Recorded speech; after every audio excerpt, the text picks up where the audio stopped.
നമ്മളിന്ന് മുഹറം മാസത്തിലാണ്. ഹിജ്റ വർഷത്തിലെ ഒന്നാമത്തെ മാസമാണ് മുഹറം. നമുക്കറിയാം, അത് പണ്ട് മുതൽ തന്നെ അറബികൾ അങ്ങനെ ആചരിച്ചു വരുന്നതാണ്. ഹജ്ജ് മാസം വർഷത്തിലെ അവസാന മാസമായിക്കൊണ്ടും തുടർന്ന് വരുന്ന മാസം വർഷത്തിലെ തുടക്കമായിക്കൊണ്ടും അവർ പണ്ട് മുതലേ നിലനിർത്തി പോരുന്നതും അതിനെ അതേ രീതിയിൽ റസൂലുള്ളാഹി സ്വല്ലല്ലാഹു അലൈഹി വസല്ലമയും പിൽക്കാലത്ത് ഇസ്ലാമിക കലണ്ടർ രൂപപ്പെടുത്തിയപ്പോൾ ഉമർ ഇബ്നുൽ ഖത്താബും ഒക്കെ അതേ രീതിയിൽ അത് നിലനിർത്തി വരികയും ചെയ്തു. അങ്ങനെ ഹിജ്റ ഒരു പുതിയ വർഷത്തിലേക്ക് പ്രവേശിക്കുന്ന മാസമാണ് മുഹറം മാസം. ഈ മാസത്തിന് വിശുദ്ധ ഖുർആൻ നമുക്ക് ഉണർത്തുന്ന പ്രത്യേകതകളുണ്ട്. ഖുർആൻ സൂറത്ത് തൗബയിലെ 36-ാം വചനത്തിലൂടെ ഉണർത്തുന്ന കാര്യം, ഇന്ന ഇദ്ദത്ത ശുഹൂരി ഇൻദല്ലാഹി 12 ശഹ്റൻ, മാസങ്ങളുടെ എണ്ണം അത് 12 ആകുന്നു. ഫി കിതാബില്ല, അള്ളാഹുവിൻ്റെ നിയമത്തിൽ, അള്ളാഹുവിൻ്റെ കിതാബിൽ 12 മാസമാണ്. അഥവാ 12 മാസമാണ് ഒരു വർഷത്തിൻ്റെ പൂർത്തീകരണമായി കണക്കാക്കപ്പെടുന്നത് എന്നർത്ഥം. ഇത് പൊതുവിൽ ഏതു തലങ്ങളിലും ഏതു വിഭാഗവും മൊത്തത്തിൽ വലിയ വ്യത്യാസമില്ലാതെ ലോകത്ത് പണ്ട് മുതൽ തന്നെ 12 മാസത്തെ ഒരു വർഷമായി കണക്കാക്കുന്ന രീതി തന്നെയാണ് ഉള്ളത്. പക്ഷേ വിശുദ്ധ ഖുർആൻ അതിൽ പറയുന്ന ഒരു കാര്യം, മിൻഹ അർബഅത്തുൻ യൗമ ഖലഖ സമാവാതി വൽ അർദ്, ആകാശഭൂമികൾ സൃഷ്ടിച്ച അന്ന് മുതൽ തന്നെ ഈ രീതിയാണ് അള്ളാഹു നിശ്ചയിച്ചിരിക്കുന്നത്. മിൻഹ അർബഅത്തുൻ ഹുറും, അതിൽ 4 പവിത്ര മാസങ്ങളാണ്. ഈ 4 പവിത്ര മാസങ്ങളിൽപ്പെട്ട ഒന്നാണ് ഈ മുഹറം മാസം എന്ന് പറയുന്നത്. റസൂലുള്ളാഹി സ്വല്ലല്ലാഹു അലൈഹി വസല്ലം അത് വിശദീകരിച്ചുകൊണ്ട് നമുക്ക് പറഞ്ഞു തരികയുണ്ടായി, അസ്സനതു 12 ശഹ്റൻ, വർഷമെന്നത് അത് 12 മാസമാണ്. മിൻഹ അർബഅത്തുൻ ഹുറും, അതിൽ 4 പവിത്രമാക്കപ്പെട്ട മാസമാണ്. സലാസുൻ മുതവാലിയാത്ത്, 3 അതിൽ തുടർച്ചയായി വരുന്ന മാസങ്ങളാണ്. ദുൽഖഅദ വ ദുൽഹിജ്ജ വ മുഹറം, ഈ 3 മാസങ്ങൾ തുടർച്ചയായി വരുന്ന 3 മാസങ്ങളാണ്. വ റജബ് മുദർ അല്ലദീ ബൈന ജുമാദ വ ശഅബാൻ, അങ്ങനെയാണ് റസൂലുള്ളാഹി സ്വല്ലല്ലാഹു അലൈഹി വസല്ലം പറഞ്ഞത്. ജുമാദയുടെയും ജുമാദ മാസത്തിൻ്റെയും ശഅബാൻ മാസത്തിൻ്റെയും ഇടയിലുള്ള റജബും. ആ റജബിനെ പറ്റി പറഞ്ഞപ്പോൾ റജബ് മുദർ എന്നാണ് റസൂലുള്ളാഹി ഉണർത്തിയത്, മുദർ ഗോത്രത്തിൻ്റെ റജബ് എന്ന്. കാരണം റസൂലുള്ളാഹി സ്വല്ലല്ലാഹു അലൈഹി വസല്ലമയുടെ കാലത്ത് ചില ഗോത്രങ്ങൾ റമദാൻ മാസത്തെ മുഹറമായി അഥവാ പവിത്ര മാസമായി കണക്കാക്കുകയും അങ്ങനെ റമദാൻ മാസത്തിന് റജബ് എന്ന് പേരിടുകയും ചെയ്തിരുന്ന ചില ഗോത്രങ്ങൾ ഉണ്ടായിരുന്നു. എന്നാൽ മുദർ ഗോത്രം ശരിക്കും റജബ് മാസത്തിൽ തന്നെയാണ് റജബ് എന്ന് പറഞ്ഞിരുന്നത്. അതുകൊണ്ടാണ് റസൂലുള്ളാഹി സ്വല്ലല്ലാഹു അലൈഹി വസല്ലമ റജബ് എന്ന് പറഞ്ഞാൽ ചില ആളുകൾ പേരിട്ടിരിക്കുന്ന റമദാൻ മാസത്തിൻ്റെ റജബല്ല, മറിച്ച് മുദർ ഗോത്രം പറയുന്ന റജബ് മാസം. അപ്പോൾ റജബ്, മുഹറം, ദുൽഹിജ്ജ, ദുൽഖഅദ, ഈ 4 മാസങ്ങൾ പവിത്ര മാസങ്ങളാണ്. പവിത്ര മാസങ്ങൾക്ക് അതിൻ്റേതായ കുറേ പ്രത്യേകതകളുണ്ട്. വിശുദ്ധ പ്രവാചകൻ നമുക്ക് മുഹറം മാസത്തെ സംബന്ധിച്ചിടത്തോളം പരിചയപ്പെടുത്തിയത്, ഒന്നാമതായി അതിനെ സംബന്ധിച്ച് ഷഹ്റുല്ലാഹിൽ മുഹറം എന്നാണ്, അള്ളാഹുവിൻ്റെ മാസം എന്ന് റസൂലുള്ളാഹി സ്വല്ലല്ലാഹു അലൈഹി വസല്ലമ അതിനെ നമുക്ക് പരിചയപ്പെടുത്തി തരുന്നുണ്ട്. ഈ മുഹറം മാസത്തിൽ റസൂലുള്ളാഹി സ്വല്ലല്ലാഹു അലൈഹി വസല്ലമ നമ്മൾക്ക് അതിൻ്റെ പ്രത്യേകതകളും അതിൻ്റെ പുണ്യവും പോരിശവും ഒക്കെ പറഞ്ഞ് തരുന്ന ഇതിൻ്റെ ഒരു പദപ്രയോഗമാണ് അള്ളാഹുവിൻ്റെ മാസം.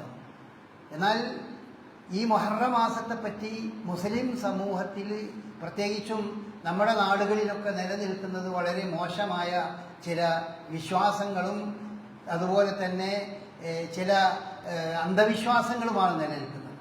ഒന്ന്, മുഹറം മാസത്തിൻ്റെ ആദ്യത്തെ 10 ദിവസം, ആ 10 ദിവസം ഒരു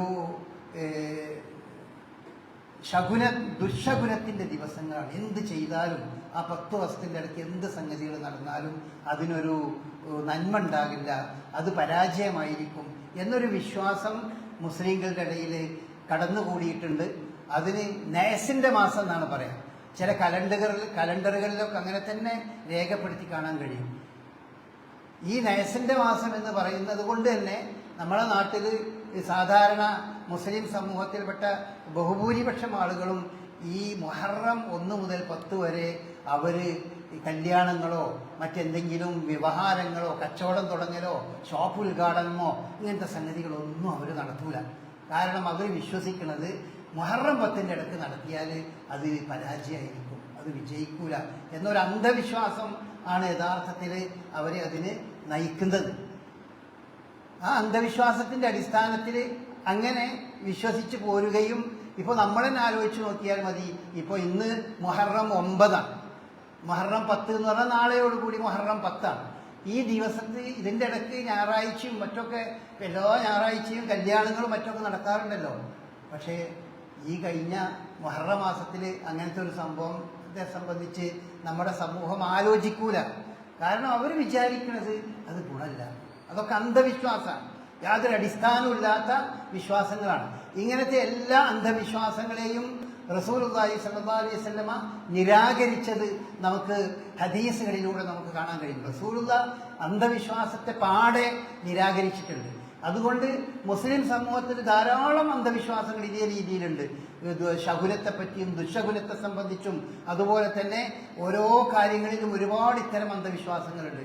അതിനെ മുൻനിർത്തി റസൂലുള്ളാഹി സ്വല്ലല്ലാഹു അലൈഹി വസല്ലമ പറയുകയുണ്ടായി, ലാ ഖിയറത വലാ ഹാമത വലാ സഫറ വലാ നൗഅ വലാ ഊല എന്നൊക്കെ പറഞ്ഞുകൊണ്ട് റസൂലുള്ളാഹി അന്ധവിശ്വാസങ്ങളായി സമൂഹത്തിൽ നിലനിൽക്കുന്ന സകലതിനെയും നിരാകരിക്കുന്ന രീതിയിൽ നമുക്ക് പറഞ്ഞു തന്നിട്ടുണ്ട്.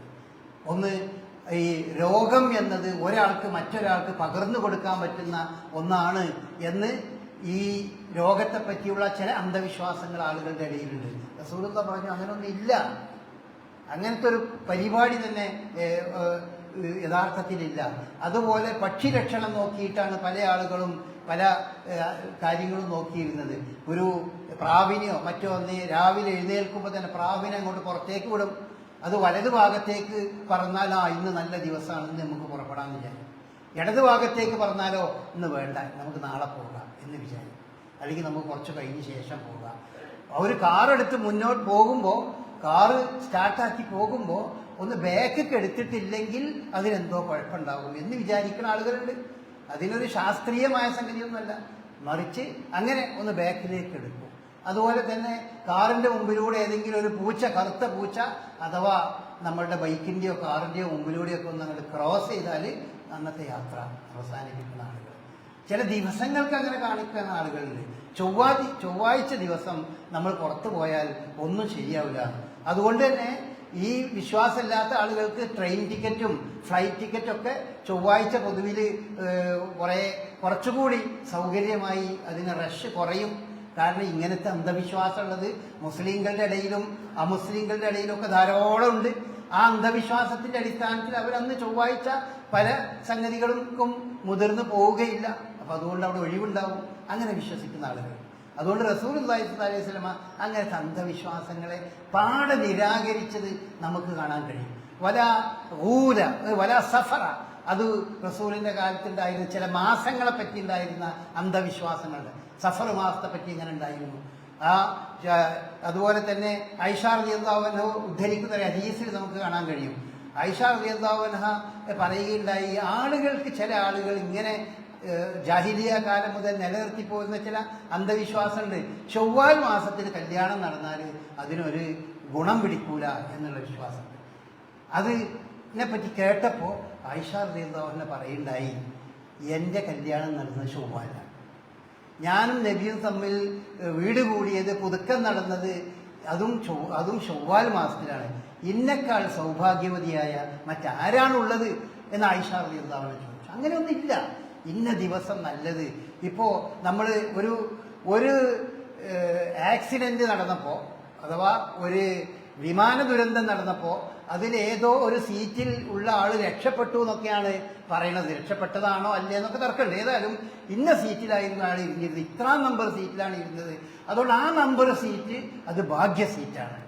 ആ നമ്പർ സീറ്റിന് ഒരു പ്രശ്നം ഉണ്ടാവില്ല എന്ന് വിശ്വസിക്കുന്ന അന്ധവിശ്വാസികൾ, സകല വലിയ മഹാന്മാരായി നമ്മൾ കണക്കാക്കുന്ന പല ആളുകളും അവരുടെ കാറുകൾക്കും അവരുടെ ഫ്ലാറ്റുകൾക്കും ഒക്കെ ചില നമ്പറുകൾ ഒഴിവാക്കും.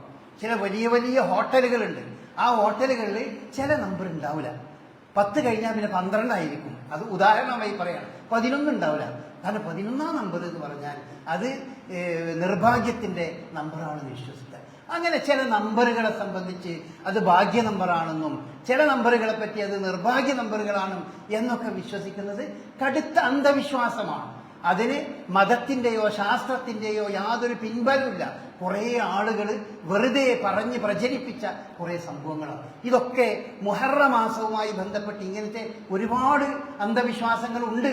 അതുപോലെ തന്നെ വല സഫറ എന്ന് പറഞ്ഞതും, അതുപോലെ വല വേറെ ഒരു വിശ്വാസം ഈ സഫറിനെ പറ്റി പറയും. ചില കിളികൾ, ചില പക്ഷികൾ അവർ ചില ശബ്ദങ്ങൾ ഉണ്ടാക്കിയാൽ അത് ദുശകുനമാണ്. അത് ദുശകുനമാണെന്ന് വിശ്വസിക്കുന്ന ആള്. കാക്ക കരഞ്ഞാൽ അത് ഇന്നതാണ് എന്ന് വിശ്വസിക്കുന്ന ഹൈന്ദവ ജനങ്ങളുണ്ട്.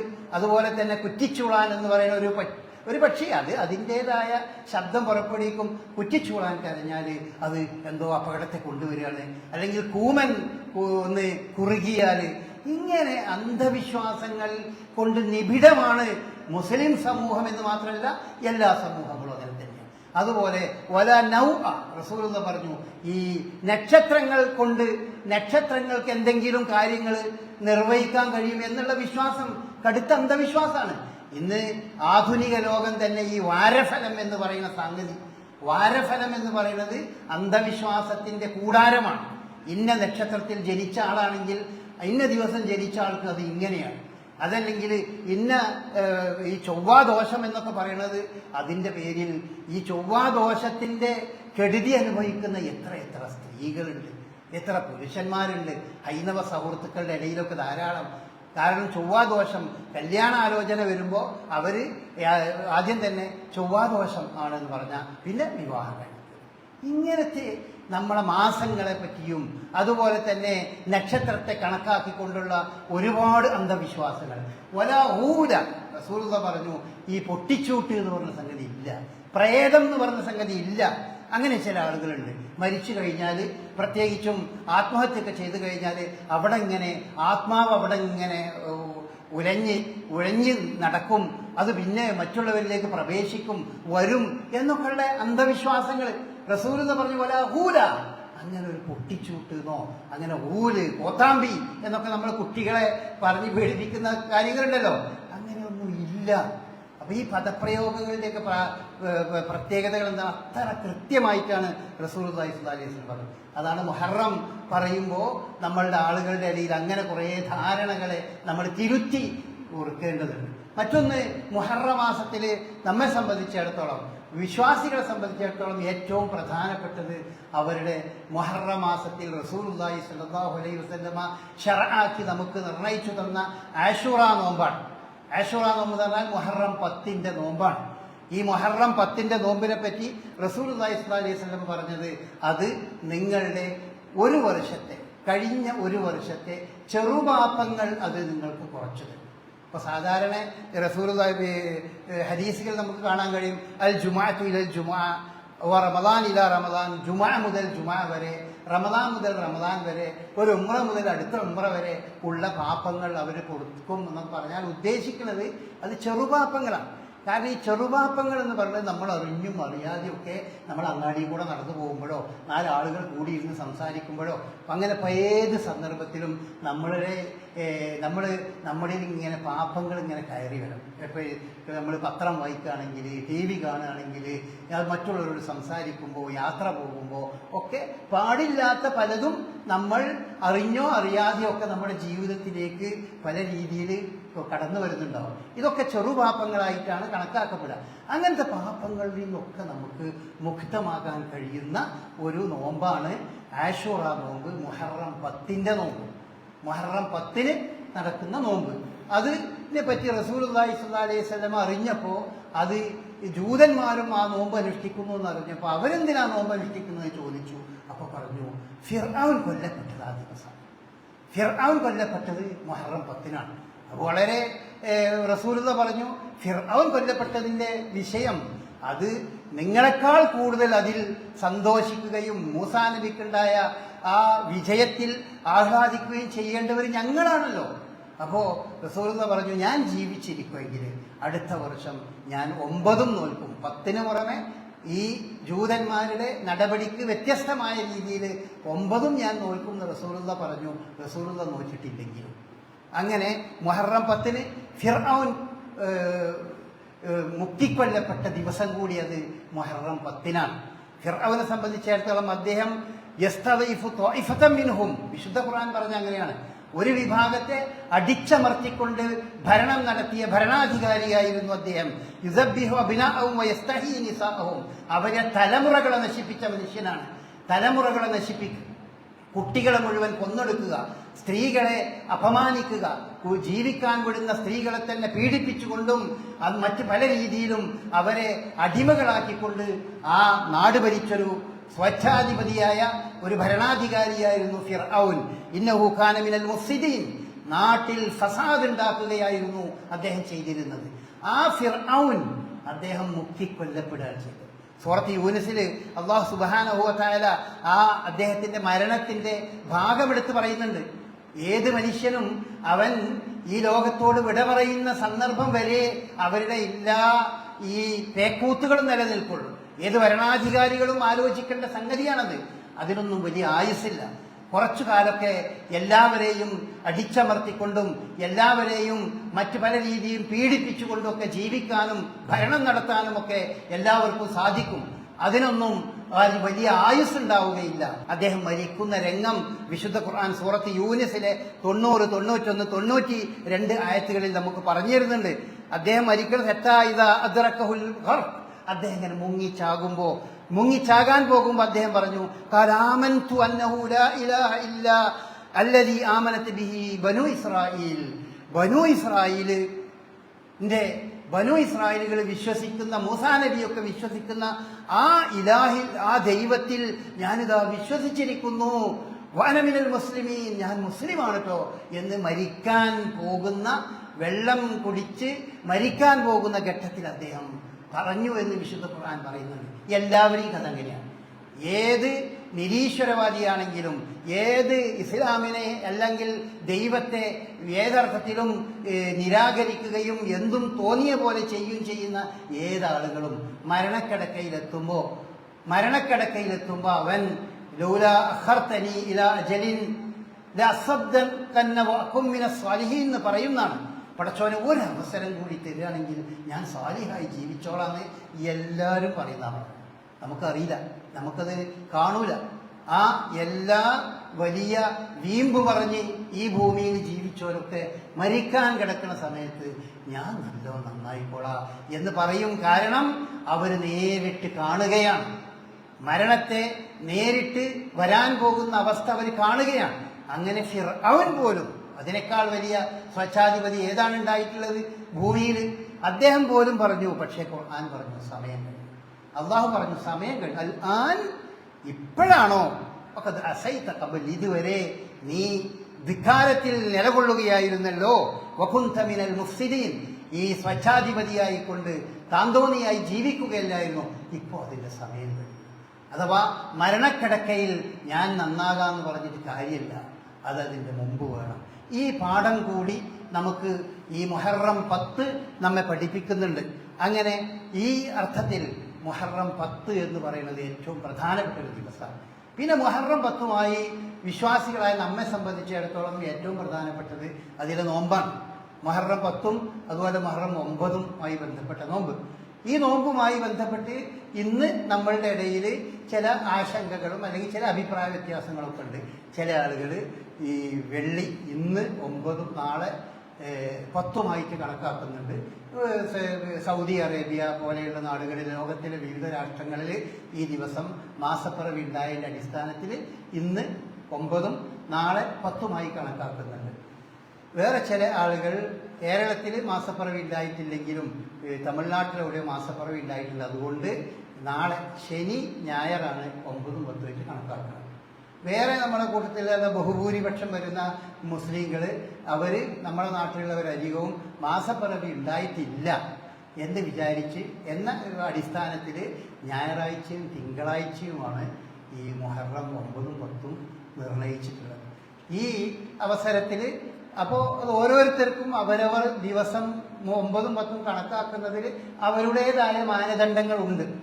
അതിൽ ഇന്നത് മാത്രമാണ് ശരി എന്നൊന്നും നമുക്ക് പറയാൻ പറ്റില്ല. ഇന്നത് മാത്രമാണ് അതിൽ ശരി, മറ്റതൊക്കെ തെറ്റാണ് എന്നൊന്നും പറയാൻ പറ്റില്ല. ഓരോരുത്തരും എല്ലാ മാസവും കണ്ടേ പറ്റുള്ളൂ എന്ന് വിശ്വസിക്കുന്ന ആളുകളെ സംബന്ധിച്ചിടത്തോളം അവർ ഞായറും തിങ്കളുമാണ്. എന്നാൽ നമ്മളുടെ ലൊക്കാലിറ്റി അല്ലാത്ത സ്ഥലങ്ങളിലൊക്കെ തന്നെ ലോകത്ത് എവിടെയെങ്കിലും കണ്ടാൽ മതിയല്ലോ എന്ന് വിശ്വസിക്കുന്ന ആളുകളെ സംബന്ധിച്ചിടത്തോളം അത് ഇന്നും നാളെയാണ്. എന്നാൽ കേരള ഹിലാൽ കമ്മിറ്റി നമ്മൾ പൊതുവിൽ അവലംബിക്കുന്നത് ഇത്തരം സംഗതികളിലൊക്കെ വർഷങ്ങളായി 970 മുതൽ നമ്മൾ അവലംബിക്കുന്നത് കേരള ഹിലാൽ കമ്മിറ്റിയുടെ നിലപാടാണ്. കേരള ഹിലാൽ കമ്മിറ്റിയുടെ നിലപാട് അള്ളാഹുവിൻ്റെ റസൂല് കാണണം എന്ന് നമ്മളോട് നിർബന്ധമായി പറഞ്ഞ സന്ദർഭങ്ങളല്ലാത്ത സന്ദർഭങ്ങളിലൊക്കെ നമുക്ക് കലണ്ടറിന് ആസ്പദമായി ഈ നോമ്പ് അനുഷ്ഠിക്കാം എന്നാണ് നമ്മൾ ഹിലാൽ കമ്മിറ്റിയുടെ നിലപാട്. കാണണമെന്ന് റസൂലുള്ളാഹി സ്വല്ലല്ലാഹു അലൈഹി വസല്ലം നിർബന്ധമായി പറഞ്ഞത് 3 സന്ദർഭങ്ങളിലാണ്. പെരുന്നാളും 2 നോമ്പിൻ്റെയും സന്ദർഭത്തിൽ, അറഫാ നോമ്പൊക്കെ അതിൽപ്പെടും. പെരുന്നാളും അതുപോലെ റമദാൻ നോമ്പും പെരുന്നാളുകളുമാണ്. അതിന് റസൂലുള്ളാഹി വളരെ കടിശായിട്ട് പറഞ്ഞിട്ടുണ്ട്, ലാ തസൂമു ഹത്താ തറവുൽ ഹിലാൽ, ഹിലാൽ കാണാതെ നിങ്ങൾ നോമ്പ് അനുഷ്ഠിക്കരുത്. ലാ തുഫ്തിറു ഹത്താ തറവുൽ ഹിലാൽ, ഹിലാൽ കാണാതെ നിങ്ങൾ നോമ്പ് അവസാനിപ്പിച്ച് പെരുന്നാളും നടത്തരുത് എന്ന് കൃത്യമായി റസൂലുള്ളാഹി ആ വിഷയമായി പറഞ്ഞിട്ടുണ്ട്. സൂമൂലി റുഅ്യതിഹി വഫ്തിറൂലി റുഅ്യതിഹി വൻസുഖൂ ലഹാ റസൂലുള്ളാഹി പറഞ്ഞിട്ടുണ്ട്. റമദാൻ നിങ്ങൾ കണ്ടതിൻ്റെ ശേഷം, കണ്ടതിൻ്റെ അടിസ്ഥാനത്തിൽ, പെരുന്നാൾ കണ്ടതിൻ്റെ അടിസ്ഥാനത്തിൽ, ഹജ്ജ് പോലെയുള്ള കർമ്മങ്ങൾ ദുൽഹിജ്ജ മാസം കണ്ടതിൻ്റെ അടിസ്ഥാനത്തിൽ, ഈ 3 മാസങ്ങളെ പറ്റിയല്ലാതെ വേറെ ഒരു മാസത്തെ സംബന്ധിച്ചും ഇങ്ങനെ കണിശമായി റസൂലുള്ളാഹി പറയാത്തത് കൊണ്ട് സ്വാഭാവികമായും ഹിലാൽ കമ്മിറ്റിയുടെ ആ വിഷയത്തിലുള്ള നിലപാട് ഈ 3 മാസം കാഴ്ചയെ അടിസ്ഥാനമാക്കിയും ബാക്കിയുള്ളത് നമുക്ക് ഏറ്റവും സൗകര്യപ്രദമായിട്ടുള്ളതും ഒരു എല്ലാവർക്കും കൂടുതൽ നല്ലതും എല്ലാവർക്കും ചെയ്യുന്നത് ഒരു കലണ്ടറിനെ ആസ്പദമാക്കി ചെയ്യാമെന്നാണ്. അതാണ് ആ വിഷയത്തിലെ ഹിലാൽ കമ്മിറ്റിയുടെ നിലപാട്. ആ നിലപാടനുസരിച്ച് ഇന്നാണ് 9, നാളെയാണ് 10. ആഷൂറ നാളെ. അപ്പോൾ നാളെ ആഷൂറ നോമ്പ് നിങ്ങൾ ആരും കളയരുത്. അത് നിർബന്ധമായും നിങ്ങൾ നോൽക്കേണ്ട ഒരു സുന്നത്ത് കർമ്മമാണ്. കാരണം ഒരു വർഷത്തെ നമ്മുടെ ജീവിതത്തിലൊക്കെ വന്നുപോയ ചെറു പാപങ്ങളൊക്കെ ഈ നമ്മൾ ഇഖ്ലാസോട് കൂടി ആ നോമ്പ് അനുഷ്ഠിക്കുമ്പോൾ അതിൽ നിന്നത് മായ്ക്കപ്പെട്ടു പോകും എന്നൊരു വലിയൊരു പുണ്യം ആഷൂറ നോമ്പിലൂടെ നമുക്ക് ലഭിക്കാനുണ്ട്. എല്ലാവരും ആ കാര്യം പ്രത്യേകം ശ്രദ്ധിക്കുക. അല്ലാഹു അനുഗ്രഹിക്കുമാറാകട്ടെ.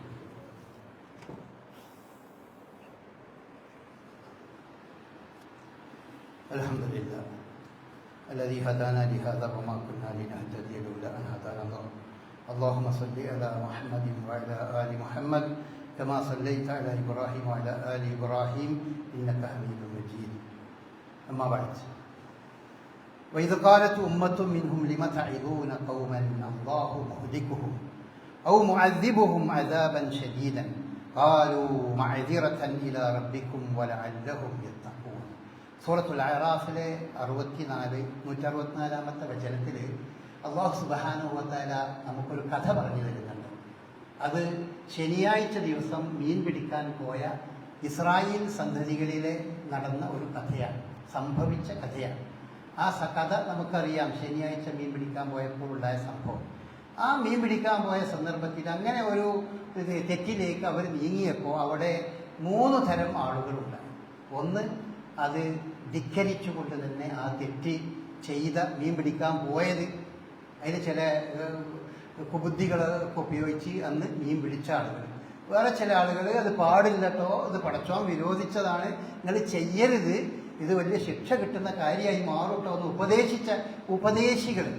3ാമത്തെ വിഭാഗം, എന്ത് ഇവരോട് പറഞ്ഞിട്ട് വല്ല കാര്യമുണ്ട്, അള്ളാഹു ഓരോ കാര്യം അന്തം നോക്കും, നമ്മളെന്തിനാ ഉപദേശിക്കാൻ പോകണത്, നിങ്ങളെന്തിനാ വെറുതെ ഉപദേശിക്കാൻ പോകുന്നത്, ഓരോ പാടായിട്ട് പോട്ടെ, നമ്മളതൊക്കെ ശ്രദ്ധിക്കേണ്ടതുണ്ടോ, അവർക്കറിയില്ലേ ഇത് പാടില്ലാത്തൊരു സംഗതിയാണ് എന്ന് അവർക്കറിയില്ലേ എന്ന് പറഞ്ഞൊരു 3ാം കക്ഷി.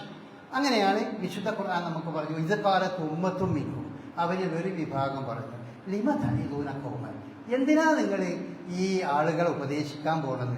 അള്ളാഹു മുഹ്ലിക്കും, അള്ളാഹു നശിപ്പിച്ചോളുന്ന്, നിങ്ങൾ അവരെ ഉപദേശിക്കാൻ പോകണോ എന്ന് ചോദിച്ചു. അല്ലെങ്കിൽ മുഅദ്ദിബുഹും, അല്ലെങ്കിൽ അള്ളാഹു അവരെ വളരെ നിന്ദ്യമായി ശിക്ഷിച്ചോളും. അദാബൻ ശദീദൻ ഖാലു, അപ്പോൾ അവർ പറഞ്ഞു മഅദിറത്തൻ ഇലാ റബ്ബിക്കും, ഒന്ന് അള്ളാഹിൻ്റെ അടുക്കൽ ഞങ്ങൾക്കൊരു ഒഴികഴിയുമാണല്ലോ, നിങ്ങൾ ഇങ്ങനെയൊക്കെ ഉണ്ടായിട്ട് ഇത് പറഞ്ഞോ, ഇങ്ങനൊരു സംഭവം ഇവിടെ നിങ്ങളുടെ കൺമുമ്പിൽ നടന്നിട്ട് നിങ്ങൾ അതിനെപ്പറ്റി സംസാരിച്ചോ, നിങ്ങൾ മിണ്ടിയോ എന്നൊരു ചോദ്യം ഞങ്ങളോട് അള്ളാഹു ചോദിക്കൂലേ? അപ്പൊ ഞങ്ങൾ മിണ്ടിയിട്ടുണ്ട് പഠിച്ചോനെ, എന്ത് ഞങ്ങൾക്ക് പറയാൻ കഴിയണം? വലഅല്ലഹും യത്തഖൂൻ, രണ്ടാമത്തെ ഒരു പ്രതീക്ഷ, അഥവാ ഇത് ഒരു നന്മയിലേക്ക് എത്തിയെങ്കിലോ, ഞങ്ങൾ ഈ പറയുന്ന പറച്ചിലുകൊണ്ട് ആരെങ്കിലും അതിൽ നിന്ന് മാറി ഒരു നന്മയിലേക്ക് ഉണ്ടായെങ്കിലോ എന്നൊരു പ്രതീക്ഷയും, ഈ ഒരു പ്രതീക്ഷയോടുകൂടി എന്തെങ്കിലും നന്മ ഉണ്ടാകും എന്ന പ്രതീക്ഷയോടുകൂടി തിന്മകളോട് നമ്മൾക്ക് പ്രതികരിക്കാൻ നമുക്ക് സാധിക്കണം. തിന്മകളോട് പ്രതികരിക്കുക എന്നുള്ളത് അതൊരു മുസ്ലിമിന്റെ സ്വഭാവമാണ്. അത് തിന്മ എന്ന് പറയുന്നത് അവന്റെ ഇസ്ലാമികമായ സംഗതിയല്ല. മൻ റഅ മിൻകും മുൻകറൻ ഫൽയുഗയ്യിറു ബിയദിഹി വഇല്ലം യസ്തതി ഫബിയദിഹി വഇല്ലം യസ്തതി ഫബിഖൽബിഹി. ഇതാണ് മിനിമം ദാലിക അഫ്ഉൽ ഈമാൻ.